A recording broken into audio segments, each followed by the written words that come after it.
بسم الله الرحمن الرحيم. السلام عليكم مشاهدينا الكرام من قناة كيان. رمضان مبارك ينعاد علينا وعليكم بالخير واليمن والبركات. معكم في إطلالة جميلة جديدة منال نميري من برنامج مسيرة فنان. نرحب بضيفنا الجديد الفنان معاوية صالح. أهلا وسهلا بك أستاذ معاوية. بسم الله والصلاة والسلام على رسول الله. نقول للجمهور الكريم بحلول شهر رمضان المعظم عاده الله علينا وعليكم باليمن والخير والبركات. وما بعد. طيب يا أستاذ معاوية، نحن حابين نتعرف عليك وعلى مسيرتك الفنية. بدت كيف ومتين ووين؟ بديت أنا سيرتي الفنية من الأساس في المدرسة، وكنت يعني في البداية يعني حتة الغنى دي ما كان عندي يعني أساسا. يعني كنت بمدح، وعندي أستاذ يعني هيثم الله يمتعه بالصحة والعافية، يعني هو اللي شجعنا لحكاية الغنى وكده. الحمد لله يعني زي ما انت هسي يعني شايفة يعني حاصل يعني.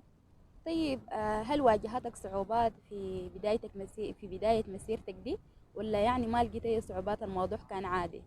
والله يا صعوبات ما لقيت، يعني الموضوع كان عادي جدا، ويعني كان في دعم كتير يعني بعد الجهات والإخوان يعني بيقفوا معي في الكلام ده، يعني ما لقيت صعوبة يعني. طيب هل أسرتك اتقبلت الموضوع ده يعني بكل صدر رحب، ولا كان في زول معترض؟ لا تقبلوا الموضوع عادي يعني، وكانوا يشجعوني على الكلام ده يعني أساسا يعني. يعني أسرتك كانت الداعمة لك في أيوة. مسيرتك الفنية دي؟ أيوة بالضبط كده أيوة. طيب تعاملك كيف مع أصدقائك في الوسط أو المجتمع الفني؟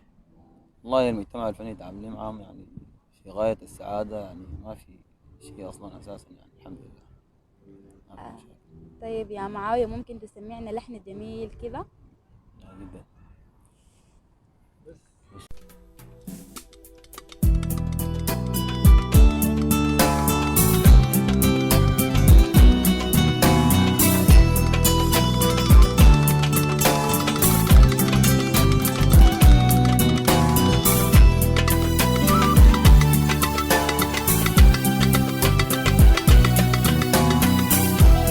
أنا الحقيقي من جواي حبيبي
الخير